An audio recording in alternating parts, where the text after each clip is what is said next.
बहुत स्वागत है। सबसे पहले मैं आप तमाम उन साथियों का बहुत बहुत शुक्रिया अदा करना चाहूँगी जो हमें लगातार देख रहे हैं, सोशल मीडिया पर इतना सपोर्ट कर रहे हैं, चैनल को सब्सक्राइब कर रहे हैं और हर लाइव सेशन को लाइक कर रहे हैं, शेयर कर रहे हैं। आप तमाम लोगों से गुजारिश है कि आप लोग अपनी प्रतिक्रियाएँ भी दीजिए। अगर आपके कोई सुझाव हैं तो वो भी कमेंट बॉक्स में लिखिए। अगर आप सत्याग्रह आश्रम में आना चाहते हैं तो आप अपना कॉन्टैक्ट नंबर भी ड्रॉप कर सकते हैं, वहाँ से हम आपको डायरेक्टली अप्रोच करेंगे। अब जैसा कि मैं आपको हर लाइव सेशन में बता रही हूँ कि इस वक्त हम लोग जन स्वराज के सत्याग्रह आश्रम में बैठे हुए हैं, जो प्रशांत किशोर जी के नेतृत्व में स्थापित किया गया है, पटना में है। और कहा गया है, प्रशांत किशोर जी ने कहा है कि ये बिहार सत्याग्रह आश्रम ये वो धरती है, वो जगह है जहाँ से आप अपने हक की आवाज़ उठा सकते हैं। बिहार के समाज का हर समुदाय, हर वर्ग यहाँ पर आता है और अपनी आवाज़ उठाता है, अपने हक की, अपने क्षेत्र की, अपनी मांगे, अपनी बातें, अपने सुझाव, अपने विचार विमर्श ज़रूर यहाँ पे रख करके जाते हैं। सो तमाम ख़ास मेहमानों से हमने आपकी मुलाकात करवाई है। आज उसी सिलसिले में हमारे साथ एक बेहद ख़ास मेहमान हैं जो आपसे बात करेंगे। विंग कमांडर रह चुके हैं और क्या उनकी खासियत है, वो जन स्वराज में क्यों जुड़ गए हैं, इन सारी चीज़ों पे बातचीत करेंगे। सबसे पहले आपका बहुत बहुत धन्यवाद हमारे साथ जुड़ने के लिए। आप अपने परिचय के साथ शुरू। जी, आपका और सभी दर्शकों का सादर नमस्कार एंड आपको धन्यवाद इस मौका के लिए। मैं विंग कमांडर रंजीत कुमार, मैं बेगूसराय का रहने वाला हूँ। 94 दिसंबर में मैं नेशनल डिफेंस एकेडमी कंप्लीट करके एनडीए गया था।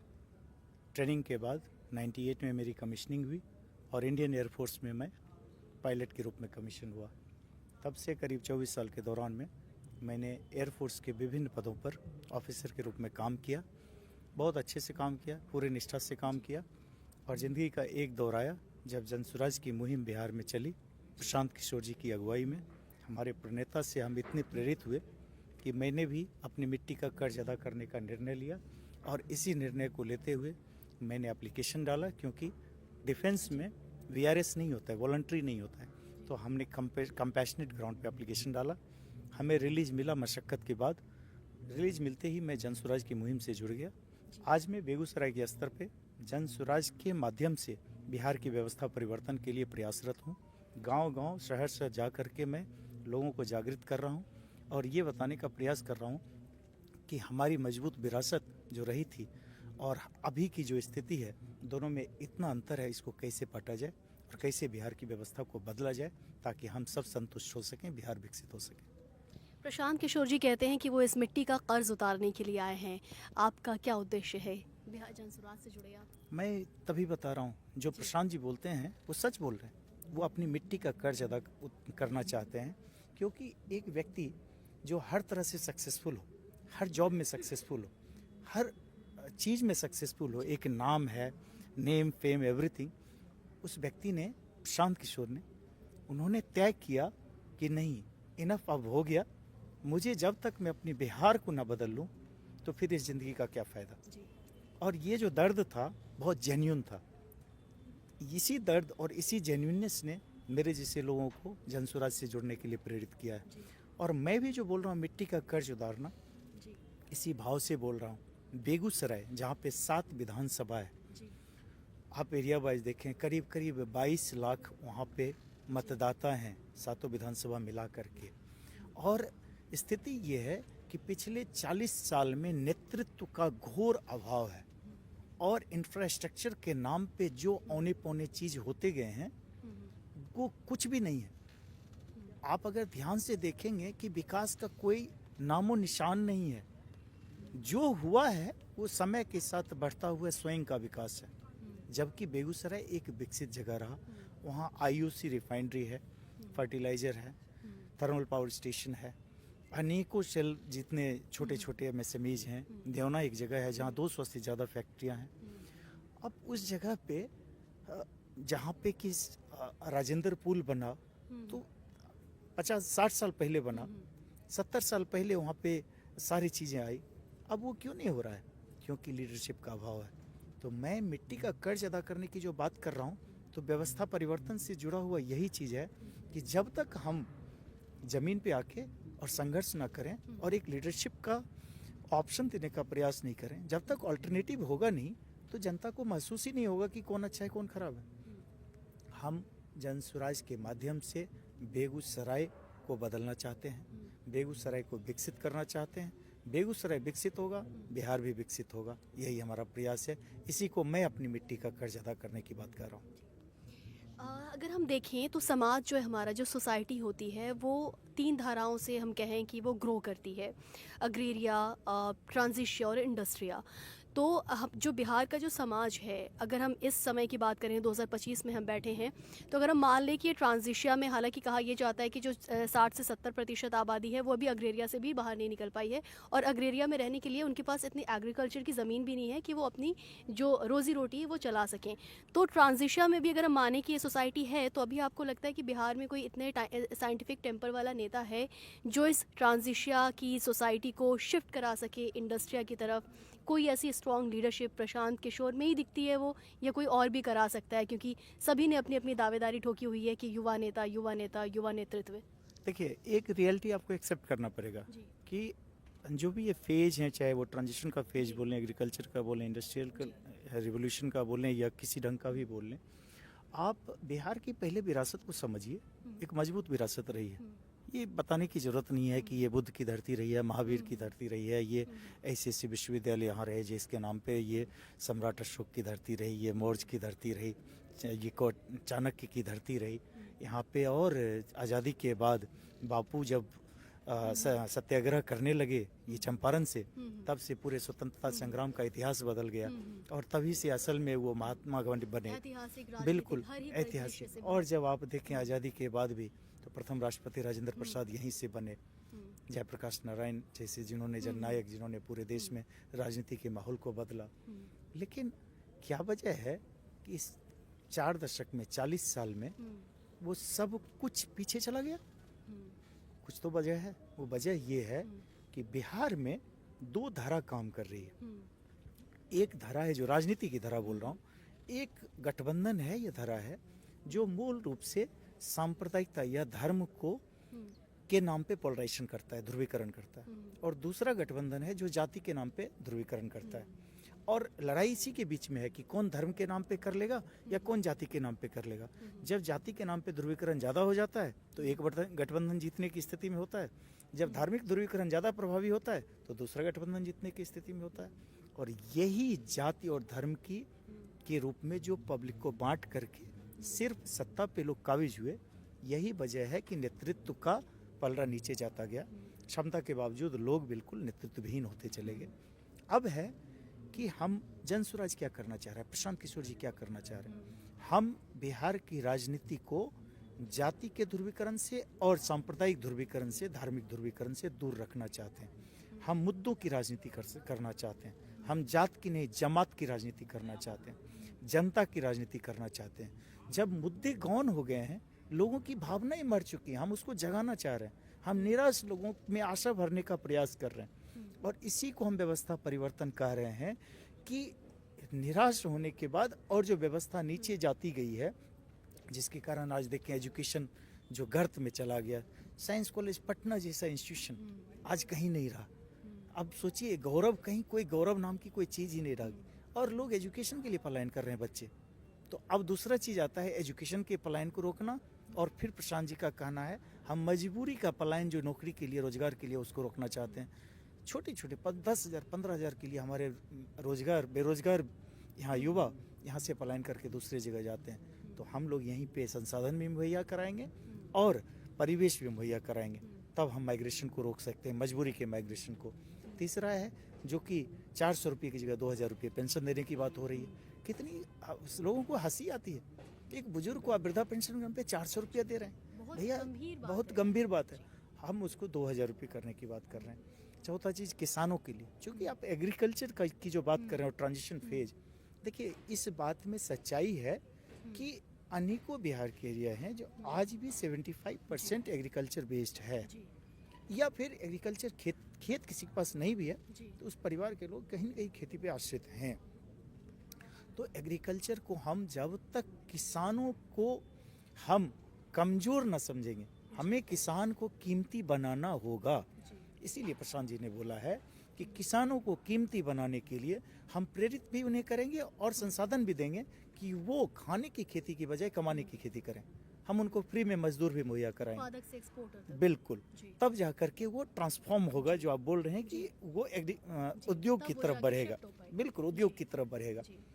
महिला जो हमारी आधी आबादी है, जी। उनका सशक्तिकरण सिर्फ बोलने से नहीं होगा। सशक्तिकरण आज सिर्फ हम शराबबंदी से भी नहीं होगा। नहीं, हम सशक्त महिला क्यों चाहते हैं? क्योंकि एक महिला के सशक्त होने से 3 परिवार का भला होता है। तो हम महिला को शिक्षित भी करना चाहते हैं और सशक्त भी करना चाहते हैं।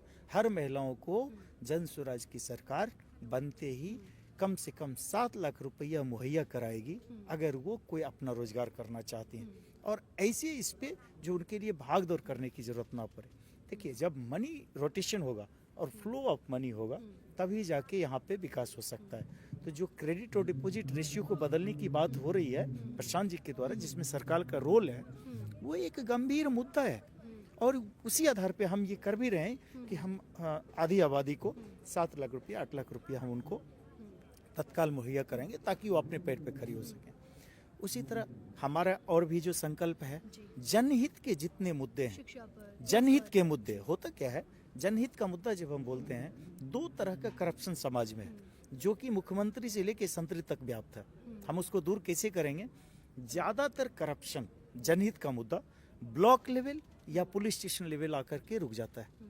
वहाँ पे लोगों को जन्म प्रमाण पत्र लेना हो तो भी, और मृत्यु प्रमाण पत्र लेना हो तो भी, लोगों को भ्रष्टाचार का सहारा लेना पड़ता है, ब्राइब घूस का सहारा लेना पड़ता है, और ऐसा तंत्र बन गया। छोटी सी आपको बीच में एक बार बोलना चाहूँगी, आप जो भ्रष्टाचार की बात कर रहे हैं, आप बिल्कुल, आपको रियल टाइम घटना मुझे बात करते हुए याद आ गई। यही कैंप में आकर के जिस तरह आपसे बात हो रही है, और भी लोगों से हर दिन बात होती है, एक कोई युवा लोग काफ़ी आते हैं यहाँ पे संवाद करने के लिए। उस शख्स ने बताया, 20-25 कुछ साल का वो लड़का रहा होगा जो यहाँ पर आया था, उसने बताया कि उसका मोबाइल चोरी हो गया। वो पुलिस स्टेशन में गया कंप्लेन कराने के लिए, तो वहाँ से उसे ये जवाब मिला कि आपकी इतनी बड़ी प्रोफाइल नहीं है कि आपको मोबाइल खोजा जाए। अगर आपकी बड़ी प्रोफाइल होती तो हम थोड़ी उस पर एफर्ट भी लगाते। तो इस तरीके के जवाब जो मैं आपको इससे लेने तो आम इंसान ही जाएगा ना। इससे बढ़ के मैं आपको बताऊंगा। जी। देखिए, अगर किसी घर की बच्ची गुम हो जाती है, जी। ये सबसे जघन्य चीज माना जाता है। चिंता का सबसे अधिक चिंता, अगर किसी के घर की बच्ची ना मिल रही हो, चाहे उसका कुछ नुकसान हो गया हो, या अपहरण हो गया हो, या जो भी हुआ हो, या खुद से वो कहीं गुम हो गई, ऐसे केसेस में जब पुलिस स्टेशन जाया जाता है तो एफआईआर नहीं लिखा जाता है। और यही वजह है कि एफआईआर लिखवाने के लिए लोग जनप्रतिनिधि को ढूंढते हैं, गांव के मुखिया को, सरपंच को या विधायक को, कि सर हमारा एफआईआर लिखवा दीजिए। क्यों भाई? तो जनहित के मुद्दे पे जन स्वराज 0 टॉलरेंस के साथ करप्शन को खत्म करना चाहता है, और ये संभव है, बिल्कुल संभव है। क्यों? क्योंकि मुख्यमंत्री से लेके संतरी तक, टॉप से लेके बॉटम तक, अगर ये हमारी नीयत सेम रहेगी, हमारी निष्ठा सेम रहेगी, हमारा समर्पण और उसी ढंग की भावना रहेगी, ये संभव है और हम लोग करके दिखाएंगे। अगर एक थाने में किसी ऐसी आपराधिक चीज़ों पे, जघन्य अपराध की दशा में भी अगर इस ढंग की घटना सामने आती है, तो हम उस पुलिस स्टेशन पे कार्रवाई नहीं करेंगे, हम उस जिला के पुलिस कप्तान पे कार्रवाई करेंगे। और तब देखेंगे आप, एक उदाहरण से 38वां जिला एक लाइन पे खड़ा दिखाई देगा। निष्ठा चाहिए, नियत चाहिए। आज देखिए शराबबंदी का क्या आलम है। शराबबंदी के नाम पे हर जगह शराब की बिक्री हो रही है, और एक संगठित गिरोह काम कर रहा है। और लोग कहते हैं, हमने भी सुना है कि ये एक ऐसा हो गया कि home delivery, home supply type का ये है। शराब की बिक्री हो रही है, उसका पैसा कलेक्शन होता है, उगाही होती है, और वो ऊपर के लेवल तक, हाईएस्ट लेवल तक पहुंचाने का प्रयास हो रहा है। बिल्कुल होता है, और तभी ये गिरोह चल रहा है। तो भाई, सरकार का जो राजस्व का नुकसान करके आप बिचौलियों का और खुद का पेट भरने का प्रयास कर रहे हैं, ऐसा सिस्टम बना के। क्यों? अगर आप एजुकेशन में वही चीज़ देखें, इंटरमीडिएट के पहले कॉलेजेस में होते थे, कॉलेजेस से इंटरमीडिएट 10+2 बंद कर दिया गया, स्कूल को 10+2 कर दिया गया, और स्कूल में आप देखेंगे 10+2 के पढ़ाने के लिए एक भी शिक्षक नहीं है। तो भाई आपने क्या सिस्टम बना दिया है? क्यों भाई? चलो आप कॉलेज में ही रहने देते पढ़ाई को।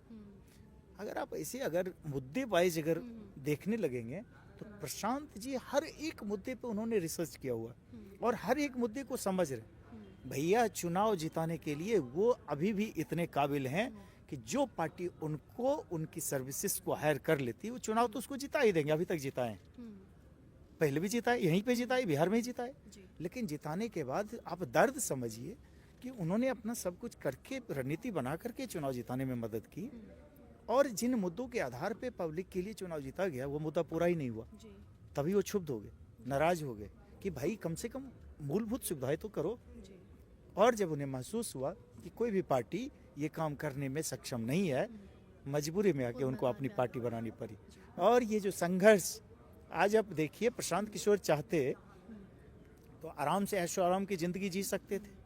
आज इस आश्रम बना करके और अनशन पे बैठ करके और खुले आसमान में 2 साल पदयात्रा छात्रों के लिए आप छात्रों के आंदोलन का ही देखें। जी। छात्रों के आंदोलन में 2 आप साल की पदयात्रा भी बहुत बड़ी कड़ी तपस्या। बता तो रहे हैं, जी।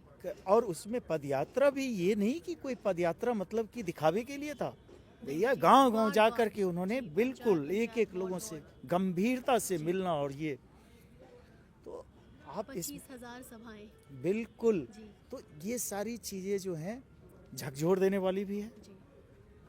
बिहार के लोगों को एक ये सुअवसर आया है जब प्रशांत किशोर जैसे व्यक्ति ने इस मुहिम को अपना सारा समर्पण के बाद, सेक्रीफाइस के बाद ये करने का निर्णय लिया है। लोगों को प्रशांत किशोर जी का साथ अवश्य देना चाहिए। छद्म लाभ को थोड़ी देर के लिए भूल करके एक बार आजमा के देख लें, जी। एक बार आजमा के देख लें। अगर हम लोग उस वचन पे पूरा नहीं उतरे तो फिर हमारे लिए जो सजा कहिएगा भोगने के लिए हम लोग तैयार हैं। और यही बात प्रशांत किशोर जी बोल रहे हैं। That's all. हम शान जी तो कह रहे हैं कि हमने संकल्प ले लिया है कि आने वाले सालों में बिहार को देश का अग्रणी राज्य बना कर रहेंगे। होगा, जी। ये मैं भी आपको बोल रहा हूँ। जी। मैं भी बोल रहा हूँ कि बिहार अग्रणी राज्य जब बोलते हैं तो विचारधारा में, विचार में अभी भी अग्रणी है, संस्कृति में अभी भी अग्रणी है, लेकिन जो इंफ्रास्ट्रक्चर और डेवलपमेंट की बात करते हैं उसमें हम बहुत पीछे चले गए हैं, आखिरी पायदान पे हैं। हम 36वां बोलते हैं, वैसे 28 ही राज्य है, लेकिन हम 36वां बोलते हैं क्योंकि केंद्र शासित प्रदेश को भी मिला दें तो हम 36वें नंबर पे हैं। और ये चीज़ जरा गौर कीजिए, 1990 में जब लालू की सरकार बनी थी तब भी हम आखिरी पायदान पे थे। 2000 ईस्वी में जब झारखंड बिहार से अलग हुआ तब भी हम आखिरी पायदान पे थे। 2005 में जब नीतीश जी जंगल राज के बदले में आए तब भी हम आखिरी पायदान पे थे, और आज 2025 में भी हम आखिरी पायदान पे हैं। सत्ता बदलती गई लेकिन नियत नहीं बदला। बिल्कुल नियत नहीं बदला, इसलिए व्यवस्था नहीं बदली। हम उस नियत के साथ आए हैं कि हम लोग व्यवस्था बदलेंगे, और इसके अलावे कोई दूसरा ऑप्शन भी नहीं है। तो आपको क्या लगता है, आप जैसे तमाम प्रबुद्ध लोग यहाँ पर आ रहे हैं और अपने जो विचार हैं वो रख रहे हैं रणनीतियाँ बनाने के लिए, बिहार को कैसे बाहर निकाला जाए इस बदहाली से, इस गरीबी से, किस तरीके की नीतियाँ बिहार को ज़रूरत है इस वक्त? कैसी देखिए, नीतियाँ होनी मैं अगर आप मेरा पर्सनल सेल्फ पूछेंगे मेरे लिए, मैं वही चीज़ बेगूसराय लेवल पे करना चाह रहा हूँ जो मेरा नेटिव प्लेस है। मैं देखिए, हम लोग डिफेंस में रहे हैं, हमारा एक, हम भी बहुत ही उस किस्म के हैं कि जो ठान लिया वो ठान लिया, करके रहेंगे आखिरी सांस तक। उसको कभी हम जुनून के साथ, बिल्कुल जोश, जुनून, जज्बा, एनर्जी के साथ करके रहेंगे। तो मैंने वही बीड़ा बेगूसराय के लिए उठाया, लेकिन मैं प्रशांत जी के पद चिन्हों पे ही चल के कर रहा हूँ, कोई अलग नहीं कर रहा हूँ। जी। उनकी जो नीति रहेगी, उनकी जो विचारधारा रहेगी, उनकी जो नियत रहेगी, उसी को हम बेगूसराय में हूबहू इम्प्लीमेंट करेंगे। उनके सारे लाइन को, और छोटे मोटे जो चीज़ लोकल स्तर पे हैं, कुछ बाढ़ की बात है, कुछ अलग से और भी बातें हैं, वो हम उनके पास रखेंगे और वो निश्चित रूप से उस पर काम करेंगे हम लोग।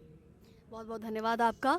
सो बिहार सत्याग्रह आश्रम से आपने लाइव सेशन देखा, आपको ये पता लग गया होगा हमें तमाम लाइव सेशन देख करके कि इस तरीके के बुद्धिजीवी प्रबुद्ध लोग हर रोज़ सत्याग्रह आश्रम में आ रहे हैं और बिहार को किस तरीके से आगे ले जाया जाए इसकी रणनीति पर लगातार चर्चा हो रही है, इस पर विचार विमर्श हो रहा है। तो आप तमाम लोग भी जो हमें इस वक्त देख रहे हैं उनसे मैं यही कहना चाहूँगी कि अगर आप लोग भी यहाँ पर आना चाहते हैं तो ये आएँ। बहुत ही आसान सा एड्रेस है, मरीन ड्राइव के पास LCT घाट के पास अंडरपास में ये सत्याग्रह आश्रम स्थापित किया गया है। आप सब लोग, जो भी तबका है जो किसी भी ज्यादती से परेशान है या अपने हक की आवाज़ उठाना चाहता है, अपने समाज, अपने समुदाय की आवाज़, अपने क्षेत्र की आवाज़ उठाना चाहता है, तो यहाँ पर आकर के उठा सकता है। यहाँ पे आपको प्रशिक्षण, गाइडेंस, हर तरीके की जो चीज़ें हैं वो यहाँ पे मिलेंगी और बिहार को आगे बढ़ाने में जो हर एक शख्स है यहाँ का वो कंधा लगाना चाहता है, वो योगदान दे सकता है। इस लाइव सेशन में इतना ही। अगले लाइव सेशन में हम एक बार फिर से मिलेंगे। धन्यवाद। Thank you so much. जय हिंद, जय